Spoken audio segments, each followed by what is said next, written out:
Hello everyone.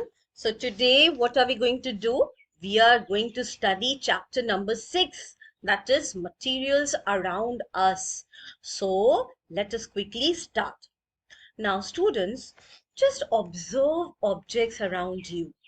You will find there are so many different objects made up of so many different materials, right? So here we have a story of Gulan and Shita, who are going to their new class after summer break, and they're very excited, and they are talking to each other, and they are telling, what have you brought to school today? Who is saying this? Shita. She's asking Gulan that what have you brought to school today? To which Gulan says, I have a new notebook. And Shita says, I also have a new notebook and a pen. So after some time, who enters the classroom? Madam Vidya. Who was Madam Vidya? She was their science teacher. She enters the classroom and she starts talking to the students to draw their attention to many things they use in their daily life. So she talks to them and she asks them that what do you see around you? How are they similar or different from each other? What are their shapes and colors? How does it feel when you touch them? Are some of them heavier than the others? So she's asking so many questions from the students just to and make them feel that there are so many objects around them, and they all are made up of some materials. They have different shapes, they have different colors, they feel different when you touch them. Some of them is lighter, some of them is heavier. So all things are made up of some materials. What are those materials? Paper, wood, cloth, glass, metal, plastic, clay, so on. If you see the notebook, it's made up of paper. If you see the chair tables around you in the classroom, it is made up of wood. If you see your uniform, it is made up of a fabric, maybe cotton. So that's something that's cloth. Okay. So there are so many objects and they are made up of so many different materials. Okay. You have a pencil box, it may be of plastic. Okay. So any substance that is used to create an object is referred to as material. So you use the material to make an object. All right. So here we have an activity for you, that is activity 6.1. And all of you are going to do this activity. What you need to do is you have to write down the list of objects that you see around you and then write down the materials they are made up of you. For example, in your classroom, you observe chair and tables. So these chair and tables, what are they made up of? They are made up of wood, right? You see notebooks, right? What are they made up of? They are made up of paper. And similarly, we have so many things like a pencil box, and it's made up of plastic. Similarly, you have to write down what all you observe and the materials they are made up of. And you will realize that based on our everyday observation, all objects are made up of various materials. Do you know during Harappan civilization, which was around 2600 to 1900 BCE, Harappan civilization was also known as Sindhu Saraswati. Okay, so that time, these pots were made, which were made up of clay. They used different geometric patterns. They used aquatic and terrestrial animals to design on the pot. The clay used for making pot, dishes, bowls, and other items, they were carefully selected. They were cleaned, they were sieved, kneaded, and then they were turned over the wheel and finally baked in kilns. Okay. Baked clay was called terracotta. What is baked clay called? Terracotta. All right. So pots were used for various purposes, like for cooking, for storage of food grains like oil and ghee. Some very large storage jars and pottery items are exhibited from Harappan civilization. They are exhibited at our National Museum in New Delhi. So you can check them out, right? Now let us see. What do you have here? You have another activity. In this activity, we have so many things around us. You can see glass, pencil, notebook, eraser, sharpener, right? Ruler. They all have different shape. They have different color. They have different hardness or softness. They have different shine, dullness, and they all are made up of different materials. Okay, so which property did you use to group the objects in the activity 6.2? Did your friends group objects based on similar properties? And what did you learn from this? So if you want to group this, how will you group them? Okay, so one thing you will notice that an object is made up of different material. Some material can be used to make more than one object. Okay, so the method of arranging the objects into group is called classification. What is classification? The methods of arranging objects into groups. All right, so you have to classify them into different groups. Objects can be classified on the basis of common property. So what is common in between them? Based on that, you can group them. Okay, so you can do that. Now we have another activity 6.3. In 6.3, what we need to do is let us think what materials we can use to make a tumbler. You have a tumbler, and what are the materials you can use to make a tumbler? And then you can write down, like tumbler is something we use to drink water from, right? So you can make a tumbler using steel. You can make a tumbler using plastic. You can make a tumbler using glass. You can also make a tumbler using paper, right? So there are so many different materials we can use to make a tumbler. Okay, so would it be good idea to use paper-like materials for making cooking utensils? No. If you make cooking utensils with materials like paper, you cannot put them on gas. To cook anything, we have to give them heat, right? You cannot give them heat because paper will burn, right? Why cannot a tumbler be made up of cloth? Okay, obviously, if you put water into a cloth tumbler, what will happen? The water will drip down. It will not be stored in that tumbler made up of cotton or made up of cloth. So we don't use cloth to make a tumbler. The materials that are required to make a tumbler should be capable of holding water. Otherwise, it is of no purpose, right? What decides which material should be used for making an object? We choose a material to make an object depending on its properties, right? And the purpose for which the object is to be used. For example, you want to make cooking utensils, you should know that if we are going to put it on gas, so it should tolerate the heat, right? It should be a good conductor of heat so that it transfer the heat to the food so that the food can be cooked, right? It should not get burnt like paper, so it should be solving the purpose. So we material we choose, how do we choose? By depending on its property and the purpose for which we are making the object. All right, so we may use different materials for making different parts of an object.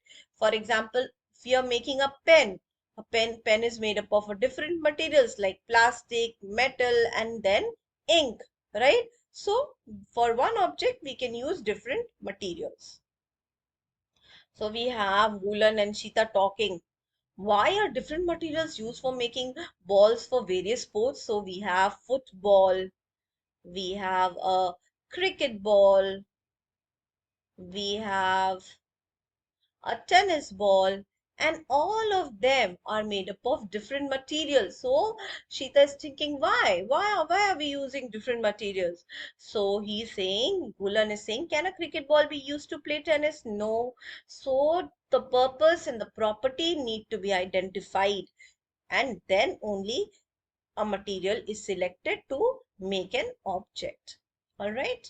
Now, in activity 6.4, let us explore what we just talked about. We have a tennis ball, we have a cricket ball, and we all know the smiley ball. That's a hand exercise ball. Okay. So we have different varieties of ball of same size. Take each ball and drop it from a fixed height. So just take each of them one by one and drop it from a fixed height. What you will note the height to which the ball bounces and record it. So you just note the height to which they are bouncing back, okay? And then identify the ball that achieves the highest bounce. Okay, so you have to identify which ball bounces to the highest. Okay, so you're going to put them high, medium, or low accordingly. Okay, so this is the activity that needs to be done by you. All right, now coming to the next topic.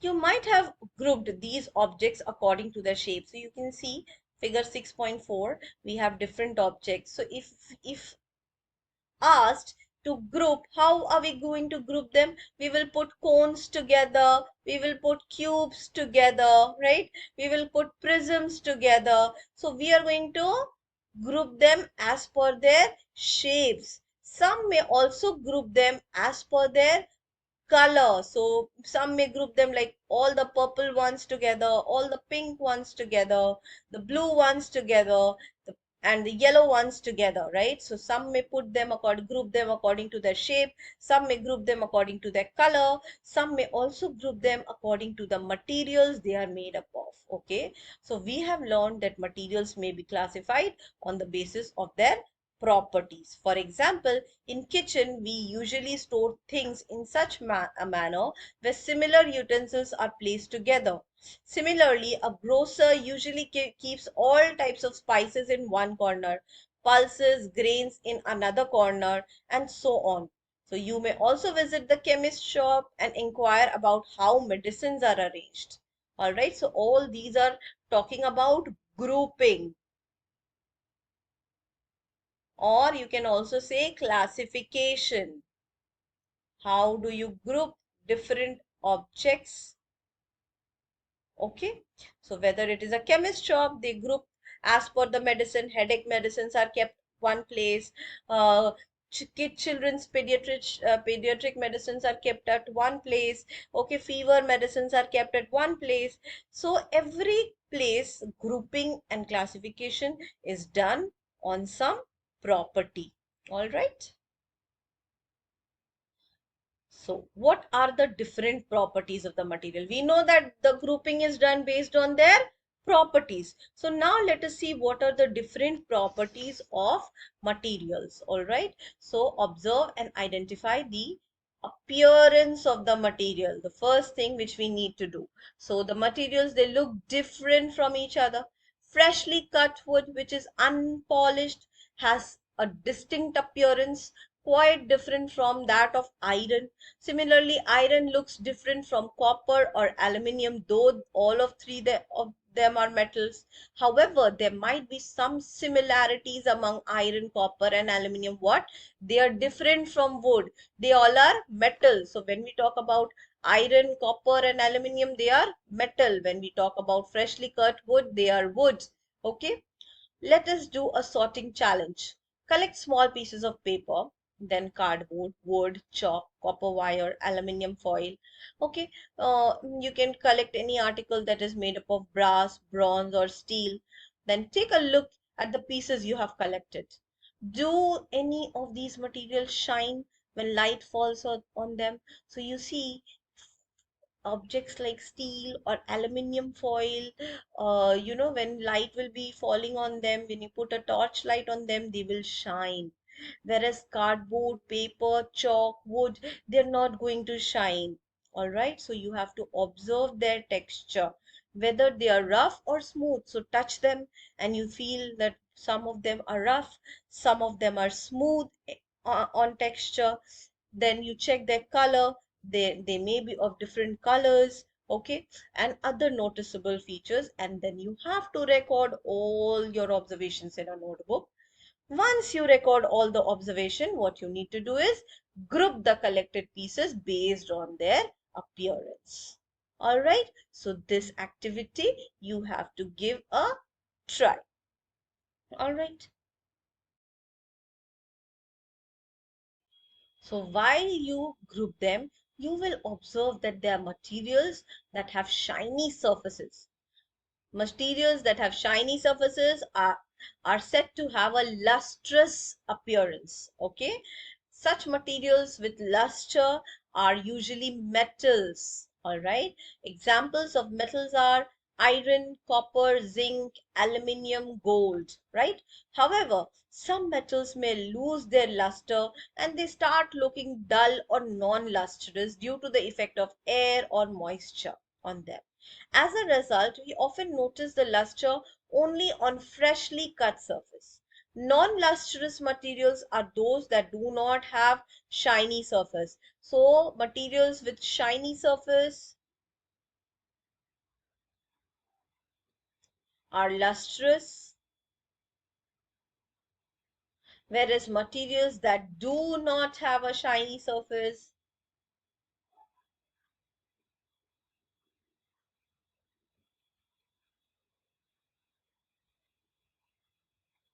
are non-lustrous.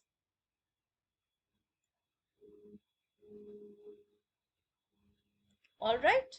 So we have some example of lustrous materials like iron, copper, zinc, aluminium, gold, and we also have examples of non-lustrous substance like paper, wood, rubber, jute. Okay, so they don't shine, they don't have a luster. All that glitters is not gold. Have you all heard this famous quote?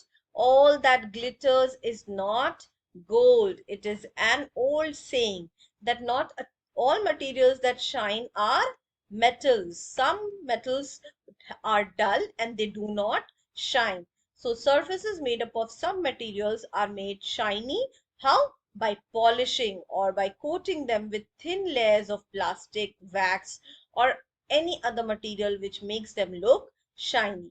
These materials may not be metals, though they are shiny, but they may not be metals. All right. So if you think that all lustrous materials are metal, no, no, all lustrous materials are not metals. All right. Now, which materials are hard? Now we just classified the materials on based on their appearance, like shiny or not shiny, lustrous or non-lustrous. Now we will categorize them based on how hard or how soft a material is.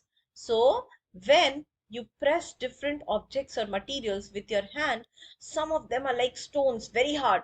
You cannot compress them, while others like eraser can be easily compressed. They are soft. Okay, so take a metal key and use it to scratch the surface of a piece of wood, aluminium, stone, iron, candle, chalk, and any other material or object around you. Can some materials be scratched more easily than others? You just scratch and see. Some of them you can easily scratch. Some of them it's very difficult to scratch. Like candle, you can easily scratch. Chalk, you can easily scratch. Wood, somehow, medium. Okay. Aluminium, very difficult to scratch. Okay. And if you scratch more, there will be, you can see the scratch marks. Okay. Stone, you cannot scratch. Aluminium still, yes, you can scratch. Stone, very difficult to scratch. Okay, so you will see that different levels can be scratched more easily than the others. Some materials can be scratched easily than the others, some will you will face difficulty. So materials which can be compressed or scratched easily are soft, while materials which are difficult to compress or scratch are hard, like stone and iron. However, these properties are relative in nature. For example, rubber is harder than sponge. So relative means if you compare a rubber or an eraser with a sponge, then you will see that sponge is softer than rubber or eraser. But if you compare a stone with a rubber, then you will see that rubber is softer than stone. So that is why they are saying that these properties are relative in nature. You have to compare the two and know which one is harder and which one is softer. All right. So we have another activity over here, activity 6.5. in activity 6.5, what you need to do, hold objects given in table 6.3. There's a table. Hold them in your hands and you see which of them are hard or soft. Okay. So here is the table which you need to do. Ask your friends also to do this table and then compare your observation with your friend's observation. It will be fun and you will learn a lot about the materials. Okay, the properties of the materials, their hardness and softness, you will learn. Now, 6.3.3. Explore materials through which one can see or cannot see. So now we first categorized or grouped the materials based on their shine, lustrous, non-lustrous. Okay, then we categorized them based on how hard or soft they are. Now we will explore the material by how you can see through it or you cannot see through it. Okay, so over here we see Gulan, Sheeta and Sarah, three kids. They are playing hide and seek, and Gulan, he hides behind a wall. Sheeta hides behind a big tree in a garden, while Sarah hides behind a frosted glass door. And Sheeta's younger brother, who was also playing, he was seeing them, all this happening through a glass window of his house. All right. So the materials through which things can be seen clearly, you can see through them, are transparent materials. For example, glass, you can see through the glass. So glass is transparent in nature. Water, you can see through water. So water is transparent in nature. For example, you go to a swimming pool with clean water. You can see the bottom of the swimming pool. Why? Because you can see through water, and water is transparent in nature. Okay, you can see through the air. So air is transparent in nature. You can see through the cellophane paper, which is used to cover your book sometimes, notebook sometimes. So that's also transparent in nature. So these are some examples of transparent materials. So students, transparent materials are those materials through which things can be seen clearly. You can see through them. Okay. So why did Gulan, Sheeta and Sarah choose place to hide? Why did they choose these places like big tree and frosted glass and wall? Because the person who is searching them will not be able to see through them. Okay, they are opaque in nature, whereas Sheeta's brother, he was seeing them through a glass window, which was why he was able to see them, because it was made up of glass, and glass is transparent in nature. Now you think, if Sheeta's brother would see them using a window made up of wooden window, will he be able to see them? No. Why? Because we cannot see through wood. It is opaque in nature. Substance or materials we cannot see through is opaque. So we learned there are two different types of materials. One we can clearly see through, that is transparent, and one through which you are not able to see at all, that are opaque. For example, wood, cardboard, metals, these are opaque material. Okay. Now, there are another category of material, the material through which objects can be seen, but not very clearly. Then they are called translucent in nature. So, what did you learn? What are the three types of material? Transparent, then we have translucent, and we have opaque. Transparent, through which we can see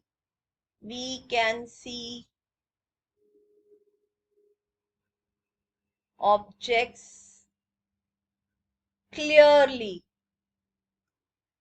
through it. Okay, translucent, we can see objects, we can see through it, but not clearly.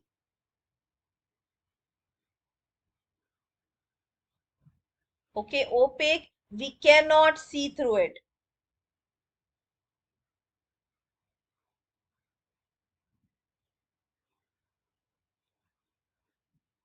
All right, so this is how we group them, classify them. Butter paper, frosted glass, they are example of translucent materials. All right, so here in this picture, figure 6.5, you have to identify the nature of different materials. All right, so you see we have a tree that's opaque because you cannot see through it. Okay, we have this wood wall made up of bricks that's opaque in nature because you cannot see through it. You have a window, clear glass window, it's transparent in nature because you can see through it clearly. Then we have frosted glass. Frosted glass, you can see through it but not very clearly. They are translucent in nature. Okay, so this is how you can do them. A, B, C, D. All right. Now, activity 6.6. What we need to do in this activity, you have to classify the objects as transparent, translucent, and opaque. So, glass tumbler, it is what in nature? Transparent. Transparent. Butter paper, translucent. Eraser, opaque. You cannot see through an eraser. Window glass, transparent. If it is not frosted, obviously. Wooden board, opaque. You cannot see through a wooden board.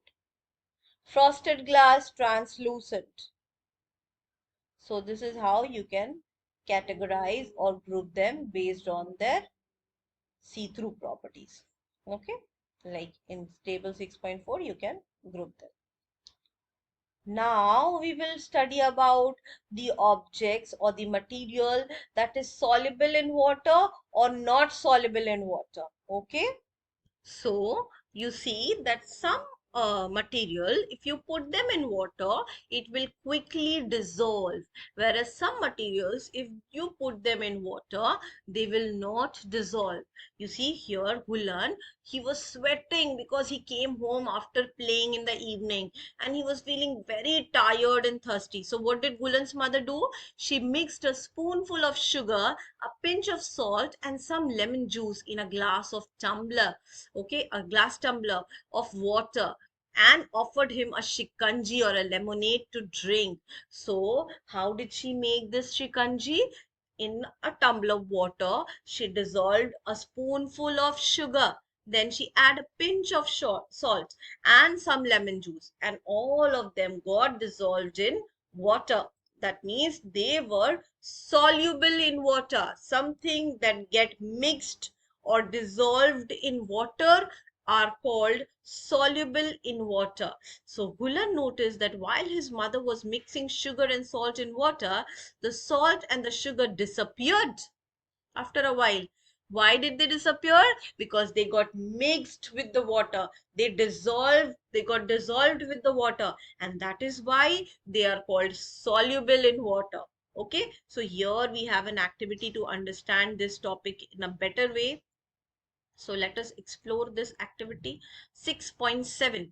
What you need to do is you collect small amounts of sugar, salt, some chalk powder, and some sawdust. Okay, so what is a sawdust? It is dust from the wood.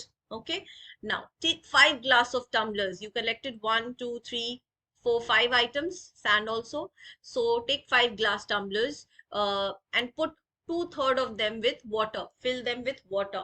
Then put a teaspoonful of sugar in the first glass, then salt in the second one, chalk powder in the third one, sand in the fourth one, and sawdust in the fifth one. Now you give them a stir and predict what will happen in each case. So you're going to use a spoon and stir them well. When you stir them well, wait for a few minutes and then write down your observation in the table 6.5 given to you. So what will you observe? When you put sugar, Will it disappear? What do you think? Will sugar disappear in water or will not disappear? It will disappear, right?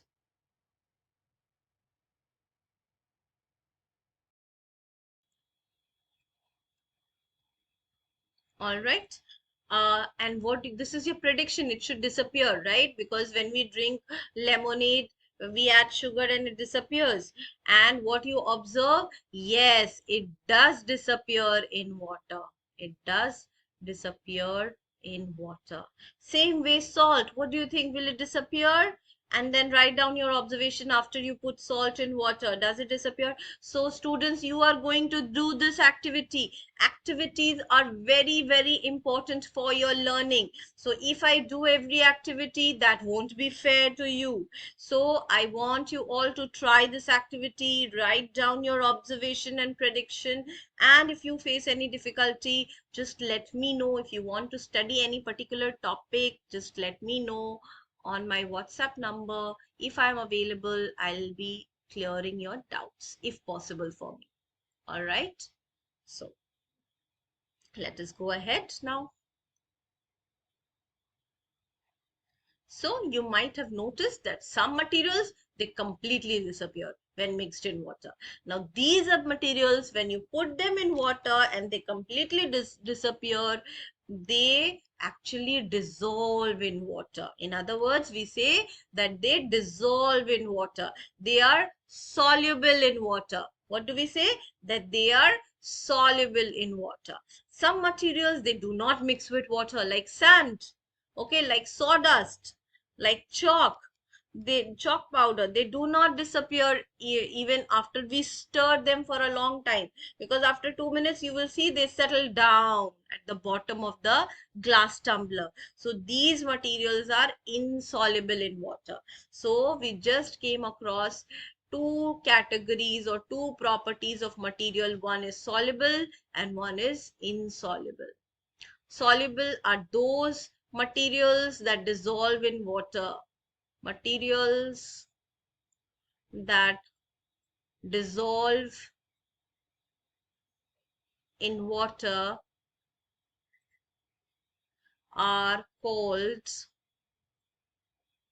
soluble in water. What are they called? Soluble in water.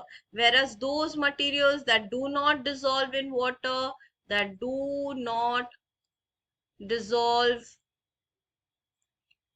in water, is called insoluble in water. What are they called? Insoluble in water. All right. So soluble in water and insoluble in water. Now you can make your own ORS. What is an ORS? ORS full form is oral rehydration solution. Why it is used? It is used to treat dehydration due to diarrhea or other illness. Okay. So these days you get ready-made ORS packets. You can just put them in water and dissolve them and drink. Okay, each packet you can dissolve in 1 liter of water before use. If these are not available, then you can prepare them at home. How you can prepare them? By mixing 6 teaspoonful of sugar and half a teaspoon of common salt in 1 liter of boiled and cooled water. So you get your own ORS. Okay, so you can do it if any urgency is there and the medical shops are closed and somehow you're not getting an ORS, you can do it on your own. All right. So do liquids now we have Gulan and Shita and they're thinking, do liquids like oil, vinegar and honey, do they dissolve in water? So what you need to do, just clear their doubts. Just take some oil and try to put dissolving them in water, or if you have vinegar at your home or honey at your home, just put it in water and see, can you dissolve them? What about gases present in the water? There are gases like fishes, they stay inside water. So how do they get the oxygen? From the oxygen that is dissolved in the water. All right. So some liquid, like some solids, like salt and sugar, they get dissolved in water. Same way, some liquids also get completely mixed with water. Some solids like sawdust or chalk powder or sand, they do not dissolve in water. They do not get mixed with water. Same way, some liquid also do not get mixed with water and they form a separate layer. Okay. So similarly, some gases also, they are soluble in water and whereas others are not. All right. So oxygen gas dissolves in water. It is very important for the survival of animals and plants that live in water because they take the oxygen from the water to survive. All right. Now, coming to how heavy or light. So now we are categorizing or grouping on the basis of the weight, heavy or light. So you can take an activity 6.8 where we take three identical paper cups. Just take three identical paper cups or bowls, whatever is available. Fill each cup with the provided materials. Then fill one with water, mark it as A. Then fill the second with sand, mark it as B. Then fill the third one with pebbles and mark it at C. Now see which one you feel is heavier, which one is lighter, and then you can, put them on a weighing machine and calculate or measure their mass. So what is mass? Mass is the measure of how heavy or how light an object is. All right. So the one which is heavier has more mass and the one which is lighter has less mass. All right. Now sometimes weight we use as a common language for mass as it is determined by weighing. You will learn about mass and weight in the later classes. In class 8 or 9 or 10 you will learn about mass and weight. Okay.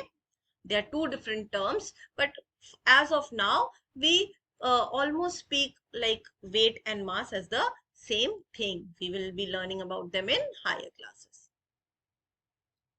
Now coming to space and volume. Space and volume. Now, in the next day, Madam Vidya, who was Madam Vidya? The science teacher. She enters the class. All students stand up to greet her. She reciprocates and says, please keep your bags on your seats and sit down. Students are not able to sit because bags are kept on their seats. Madam Vidya asks, why are you not sitting? The student replied that there is no place to sit because bags have occupied the space, right? So they continue with the conversation. She provides two identical glass tumblers to two students and tell them to pour water from their drinking water bottles into the respective glass tumblers. On pouring water in the glass tumblers, students observe that one glass tumblers get half filled with water, while the other one is almost completely filled. You see this one half filled and this one fully filled, right? Why is the level of water different in the two tumblers? Can you think? Can you think? Madam Vidya elaborates and explains that both tumblers have the same capacity. You see, the tumblers are of the same size. My bad.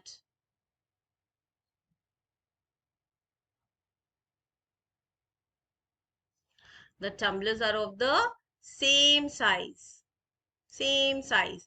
But one is holding more water and one is holding less water. Okay. Both can hold same amount of water because they are of the same size, but one is fully filled, one is half filled. Why the level of water is different? It indicates the amount of water is different because the volume, okay, the volume of water is less in one tumbler than in the other tumbler. The space occupied by the water represent its volume. Okay. Here you see why she's pouring water into a bottle and she's thinking, why was I not able to transfer water from the jug into an empty jar bottle completely? Okay, so she knows the reason now. The amount of water in this jar is more than the space which in this bottle how much it can hold. Okay, so you may have noticed that there are different types of drinking water bottles at your house with your friends. Some are noticed as 1 liter, some are noticed as 500 ml, some are labeled as 200 ml. So they all have different net quantities labeled on the bottle. What do they indicate? These indicate the volume of water in the bottles. That much water the bottle can hold. All right, for example, here we have a bottle with capacity 500 ml, so it can hold 500 of drinking water, it can hold 500 of milk. All right, so the volume which it can hold is 500 ml.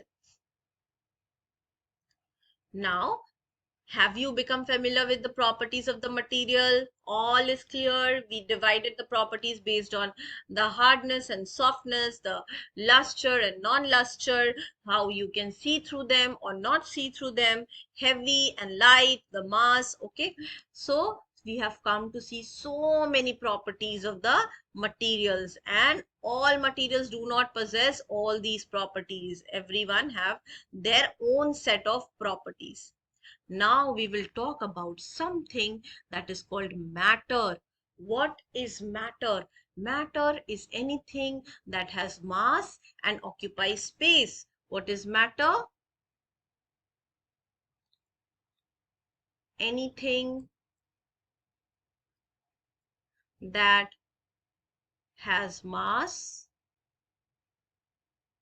and occupies space. All right, so mass and volume are two properties that are possessed by all materials. Can we give them a general name to anything that possess these properties? Anything that occupies space and has mass is called matter, right? So the mass gives the quantity of matter, and the units to measure it are gram. How do you measure the mass? By gram, kilogram. Okay, the space occupied by the matter is its volume. How much space a matter is occupying is its volume, and the units to measure the volume are liter and milliliter. All right, so you can measure the mass and you can measure the volume. Okay, so mass is measured in gram, kilogram, whereas volume is measured in liter, milliliter. Okay, the space occupied by the matter is volume. Okay, and the quantity of mass, the quantity of a matter is its mass. All right, now students, there is a system of units. Do you know what is that system of unit? That system of unit is called International System of Unit. It, in short, it is also called SI system of unit or SI unit. You know what is SI unit? SI unit is a unit which is accepted internationally. Everyone uses it, and that is why it is called International System of Unit.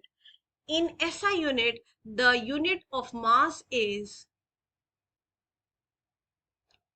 kg. So kg is the SI unit of mass. Okay, kilogram, and it is this full form of kg is kilogram. Same way, liter is the SI unit. Okay, and how do we write it? As capital L. All right, so there is, when we write milliliter, we write small l and capital L. Ml, no space in between. Okay, so here we are talking about the SI unit of mass and volume. SI unit of mass is kilogram, which is written as kg. All right, for example, if the mass is 7 kilograms, we write it as 7 kg, not 7 kgs, 7 kg. Same way, if the volume of anything is 500 milliliters, volume of water is 500 milliliter, we write it as 500 ml. All right, now we are thinking, Shita is thinking, is air also matter? Let us all think, is air matter?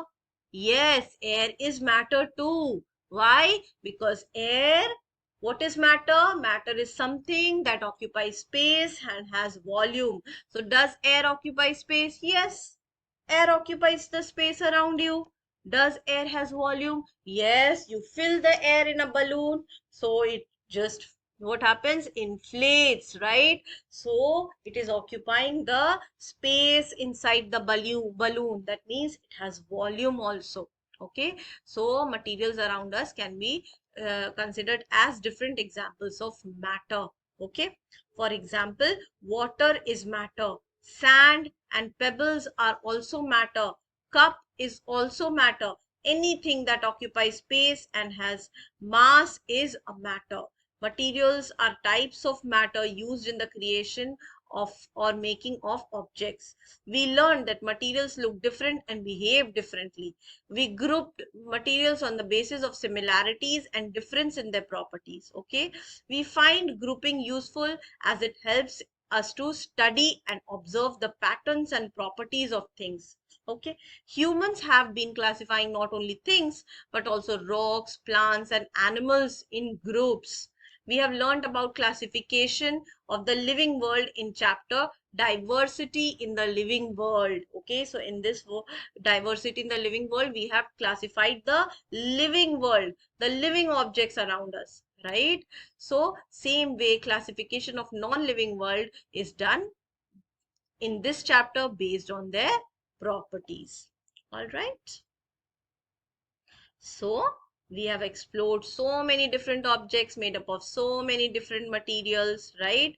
So the chapter is done. What we learned about classification, we learned about lustrous and non-lustrous objects, we learned about hardness and softness of an object, opaque object, we learned about transparent, translucent object, we learned about soluble and insoluble substances, we learned about soft and hard substance, we learned about non-lustrous and lustrous substance, we learned about mass, volume, we learned about materials, we learned about matter. So these are the keywords.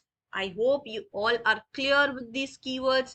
If you have any problem, please mention it in the comment section and I will be explaining it to you then and there. All right, so thank you all. In my next video, what will I be doing? I'll be discussing brushing up through the summary of the chapter and we will be solving the question answers. All right. So till then, bye bye and take care.